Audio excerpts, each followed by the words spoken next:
La Banque de développement d'Afrique australe veut créer son premier fonds pour la biodiversité. Ce dernier recevra 50 millions de rands, soit 2,7 millions de dollars de capital d'amorçage du Fonds vert de la Banque sud-africaine de développement qui a été créé avec 1,1 milliard de rands du département de l'environnement du gouvernement. La Development Bank of South Africa, DBSA, a publié en mai 2024 un livre blanc pour guider les investisseurs dans l'intégration des préoccupations liées à la biodiversité dans leur prise de décision.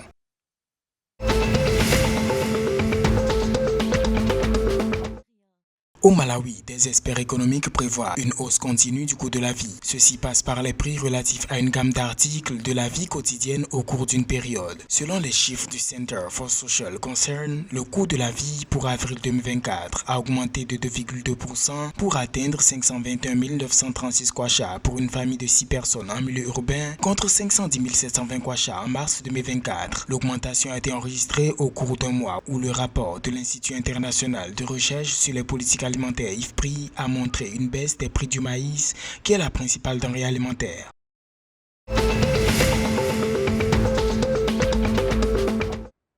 Au Lesotho, le mauvais état des routes d'accès constitue un défi dans la plupart des villages de la circonscription de Likotsi à Maseru. Malgré les mesures d'entretien prises par les communautés, le besoin de recourir à des travaux publics adéquats se fait sentir. Affirmant être lésés dans le centre de la ville comparativement à ceux des zones rurales qui ne rencontrent pas toujours ce problème, les populations exhortent le gouvernement, par l'intermédiaire du ministère des Travaux publics et des Transports, à travailler sur les routes principales des différentes zones concernées.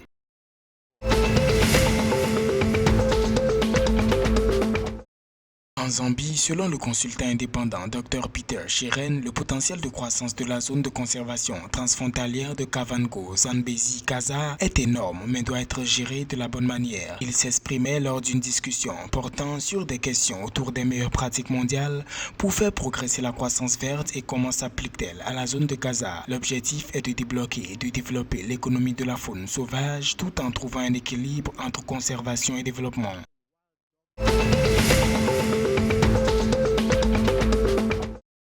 Initialement prévu pour le 31 mai 2024, le match amical des préparatifs de la Coupe d'Afrique des Nations féminine Maroc 2024 a été ajourné. Il s'agit de la rencontre Sénégal-Afrique du Sud qui a été remise au 1er juin 2024 selon une note de la Fédération sénégalaise de football. Le match se tiendra à 17h GMT au stade Lat Dior dans la région de Thiès au Sénégal.